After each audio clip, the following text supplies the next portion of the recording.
Imagine कीजिए कि आप एक हाई प्रेशर चेस टूर्नामेंट में हैं जहाँ पर कुछ खिलाड़ी हैं जो जल्दीबाजी में टैक्टिकल मिस्टेक्स कर रहे हैं। वहीं दूसरी तरफ एक ग्रैंड मास्टर है जो प्रोफिलेक्टिक मूव्स दिखा रहा है, शांति से सोच समझकर अपने खराब मूव्स को अवॉइड करता हुआ अपने गेम को आगे बढ़ा रहा है, यानी अपनी स्ट्रेंथ पर अडिग रह करके अपने गेम में आगे प्रोग्रेस कर रहा है। देखिए, वैल्यू इन्वेस्टिंग की दुनिया में पराग पारिक का फ्लेक्सी कैप फंड मेरे लिए एक ऐसे ही ग्रैंड मास्टर का स्टेटस मेंटेन करता है। मैं इस फंड की एक्टिविटीज को बिल्कुल क्लोजली मॉनिटर करता हूं और 9 ऐसी लर्निंग्स हैं जो वैल्यू इन्वेस्टिंग के पर्पस से हम इस फंड से सीख सकते हैं। देखिए, ये 9 लर्निंग्स किसी भी मार्केट कंडीशंस में हमारी इन्वेस्टमेंट की जर्नी को हेल्दी बनाए रखने के लिए मोर देन इनफ है। इससे कोई फर्क नहीं पड़ता कि करंट मार्केट कंडीशंस इस वक्त क्या है। देखिए, इस फंड का सबसे पहला फोकस रहता है कि डाउनसाइड को लिमिट करना है, यानी जो आपको नुकसान हो सकता है उसे लिमिट करना है। और जैसा कि मैं हमेशा कहता रहता हूँ कि मार्केट के अंदर पैसा बनाने का सिर्फ एक ही तरीका है, वो है बाय लो सेल हाई। अभी सुनने में बहुत आसान लगता है कि सस्ता खरीद करके महंगा बेचना है, बट प्रैक्टिकली काफ़ी मुश्किल हो जाता है, खासतौर से तब जब आपके पास में इन्वेस्टिंग और ट्रेडिंग का कोई डिफाइंड तरीका ना हो, कोई प्रूवन मेथड ना हो। और ये यूनिवर्सल प्रॉब्लम है। इस वीडियो में हम इसी प्रॉब्लम को सॉल्व करने के लिए बात करने वाले हैं। चलिए स्टार्ट करते हैं पहले पॉइंट से।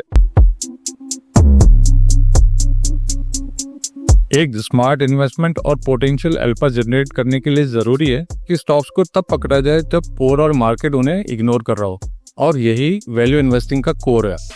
लेकिन देखा जाए तो स्टॉक्स धीरे धीरे एक्सपेंसिव होते जा रहे हैं और उनका फेयर वैल्यूएशन का मीन धीरे धीरे ऊपर आता जा रहा है। इसका मतलब क्या है, यानी जो उनका फेयर वैल्यूएशन होना चाहिए उससे काफी ऊपर स्टॉक्स इस वक्त ट्रेड कर रहे हैं। इस वक्त हम बात कर रहे हैं दिसंबर 2025 के अंदर, स्टार्टिंग ऑफ द 2026। इस वक्त स्टॉक्स इतने एक्सपेंसिव हो चले हैं जो कि जस्टिफाई करना काफी मुश्किल है। 10 साल पहले तक जो इंडस्ट्री के स्टॉक्स ऑलमोस्ट 20 के पी पर ट्रेड किया करते थे, आज उस इंडस्ट्री के स्टॉक्स 50 से 60 के पी पर ट्रेड कर रहे हैं। वो भी नॉर्मलाइज हो गया, यानी मार्केट मान करके चल रहा है कि 50 से 60 का पी एक पर्टिकुलर इंडस्ट्री के लिए नॉर्मलाइज होने के बाद में अब यही मेंटेन करेगा, जबकि ऐसा नहीं होता। कुछ इंडस्ट्रीज ऐसी हैं, कुछ कंपनीज ऐसी हैं जो 100 से ज़्यादा का पी इस वक्त कमान कर रही हैं और जिनके प्रॉफिट ग्रोथ 5% से भी ज़्यादा नहीं है। मोस्टली वैल्यूएशन के पॉइंट ऑफ व्यू से, वैल्यू इन्वेस्टिंग के पॉइंट ऑफ व्यू से हम उन कंपनीज को ढूंढते हैं जो कैश जनरेटिंग हो, जिनकी प्रॉफिट ग्रोथ हमेशा बने, और इस वक्त मार्केट उन्हें इग्नोर कर रहा हो, यानी सस्ता खरीदने पर ही फोकस होता है। दोस्तों, एक स्टडी है जिसमें अगर मेंढक को पानी में रख करके पानी को उबालना शुरू कर दें तो मेंढक पानी से बाहर नहीं कूदता। आई एम श्योर आपने इस स्टोरी के बारे में, इस स्टडी के बारे में कहीं ना कहीं सुन रखा होगा। इस स्टडी का नाम है frog in boiling hot water. इसमें होता क्या है कि अगर मेंढक को पानी में रख करके पानी उबालना शुरू करें तो मेंढक अपने इंटरनल बॉडी टेम्परेचर को कंट्रोल करने में लग जाता है। समझदारी तो यही है कि पानी से बाहर कूद लिया जाए, क्योंकि नेचर ने उसे ताकत दी है कि अपने बॉडी टेम्परेचर को कंट्रोल कर सकता है, और इसी स्ट्रेंथ के इल्यूजन में वो इतना एडजस्ट करता है कि उसी पानी में उबल करके मर जाता है। कुछ ऐसा ही इन्वेस्टिंग की दुनिया में होता है कि वैल्यूएशंस हाई होने के बावजूद भी लोग न्यू इन्वेस्टमेंट करते रहते हैं। अब ऐसी जगहों पर किया हुआ इन्वेस्टमेंट बहुत भारी घाटे के तौर पर, रिजल्ट के तौर पर सामने आता है। सो इस कहानी से सीखने को यही मिलता है कि मेंढक को टाइम पे बाहर कूद जाना चाहिए था, और वैल्यू इन्वेस्टिंग की दुनिया में टाइम पर कैश इन हैंड रेज कर लेना as a moral of the story हमें सीखने को मिलता है। दोस्तों, इस वक्त जब मैं वीडियो रिकॉर्ड कर रहा हूँ तो पराग पारिक के फ्लेक्सी कैप फंड ने 22% से ज़्यादा कैश इन हैंड इस वक्त रखा हुआ है। एक तरफ जहां निफ्टी ऑल टाइम हाई लगा रहा है और वहीं पर एक फंड है जो कि कैश जनरेट करने में लगा हुआ है, और ये बिल्कुल कॉन्ट्रा व्यू है, और ऐसा करने में काफ़ी हिम्मत लगती है। बात बड़ी सिंपल सी है, वैल्यूएशन साइकिल टर्न होंगे, मार्केट साइकिल्स टर्न होंगे, और इतने हाई वैल्यूएशंस आगे सस्टेन नहीं करेंगे। देखिए, अगर मार्केट में आप 100% डिप्लॉयड हैं और कैश इन हैंड नहीं है और मार्केट बहुत बड़ी गिरावट दिखा देता है तो वो करेक्शन आपके लिए काफ़ी डिप्रेसिंग हो सकता है, काफ़ी ब्रूटल हो सकता है। वहीं दूसरा पर्सपेक्टिव ये है कि थोड़ा सा कैश इन हैंड रखा जाए समझदारी दिखाते हुए, और जब मार्केट करेक्ट हो, डिसेंट करेक्शन दिखाएं, उस वक्त लमसम इन्वेस्टमेंट करके अच्छे स्टॉक्स में वैल्यू इन्वेस्टिंग के पॉइंट ऑफ व्यू से इन्वेस्ट करके एक सीरियस अल्फा जनरेट किया जा सकता है।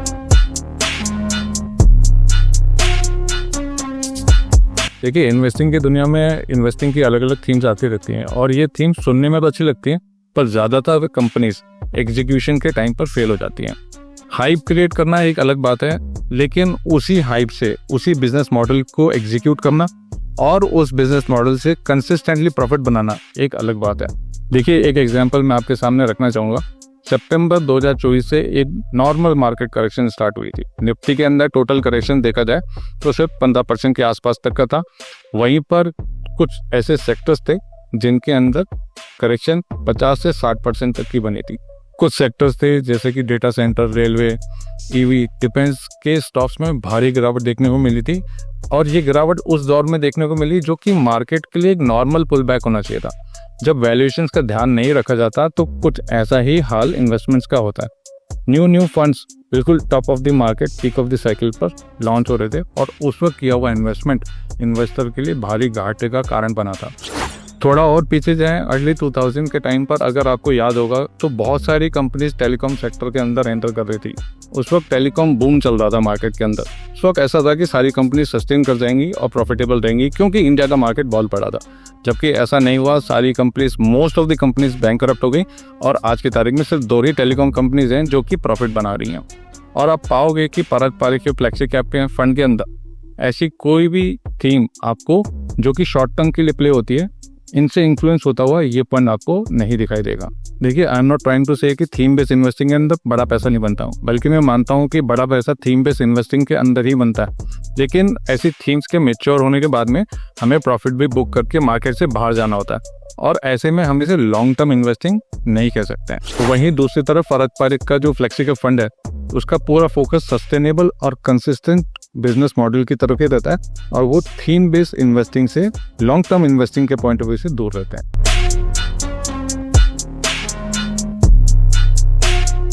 एक बात मैं दावे से कह सकता हूँ कि बुलिश मार्केट में की हुई मिस्टेक्स ही इन्वेस्टर्स और ट्रेडर्स का करियर खत्म कर देती है। ध्यान से सुनना मेरी बात को। बुलिश मार्केट में ही इन्वेस्टर भारी मिस्टेक करते हैं, बेयरिश मार्केट में तो सब सावधान होते हैं। बुलिश मार्केट में ही इन्वेस्टर या ट्रेडर ऐसी जगह पर पैसा लगा देते हैं जहां से पैसा निकलना ऑलमोस्ट इम्पॉसिबल हो जाता है। वो भाव दोबारा कई सालों तक देखने को नहीं मिलते। देखिए, मॉरल ऑफ द स्टोरी यही है कि वैल्यू इन्वेस्टिंग आपको ऐसी दुविधा भरी सिचुएशन से बचा सकती है। ये जो नैरेटिव्स बनते हैं, स्टोरीज बनती हैं, हाइप क्रिएट होती है मार्केट के अंदर, इसमें पारंपरिक का जो इन्वेस्टिंग फिलॉसफी है, वैल्यू इन्वेस्टिंग का जो फिलॉसफी है, वो आपको ऐसी परेशानियों से बचा सकता है। देखिए, डाउन साइड को प्रोटेक्ट करने के लिए वैल्यू इन्वेस्टमेंट ही एक तरीका है, पर हाँ, एक इसका डाउन साइड भी है कि जहाँ बुल मार्केट के आखिर में बहुत बड़े बड़े मूव्स या क्रेजी मूव्स देखने को मिलते हैं जहाँ पे इन्वेस्टर्स को रियली बड़े बड़े प्रॉफिट्स होते हैं, वहाँ पर वैल्यू इन्वेस्टिंग के कॉन्सेप्ट इतने ठीक से लागू नहीं होंगे क्योंकि वहाँ पर वैल्यूएशन काफ़ी एक्सपेंसिव हो जाते हैं। ऐसी सिचुएशन में हमें पॉइंट नंबर 2 को याद रखना पड़ेगा जिसमें हमने बात की थी कैश इन हैंड की। ऐसे मार्केट के अंदर प्रॉफिट बुक करना होता है और मार्केट से बाहर निकलना होता है, यानी कैश को रेज करना होता है। देखिए, हमेशा वैल्यू इन्वेस्टिंग नहीं करनी होती है। कैश इन हैंड बहुत इंपॉर्टेंट हो जाता है जब भी मार्केट के अंदर क्रेजी वैल्यूएशंस का सिनेरियो प्ले आउट हो रहा हो। उस वक्त कैश को बाहर निकालने में ही समझदारी है।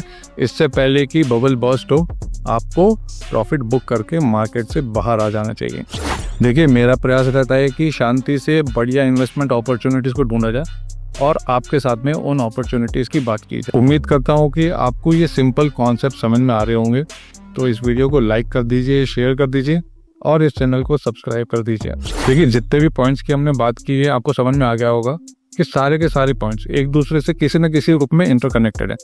एक और न्यू पॉइंट की बात करेंगे जिसका नाम है law of the farm concept. ये पीपीएफ की डिक्शनरी से ही मैंने निकाला है। Law of the farm concept की बात करेंगे लेकिन इस सीरीज के नेक्स्ट पार्ट में।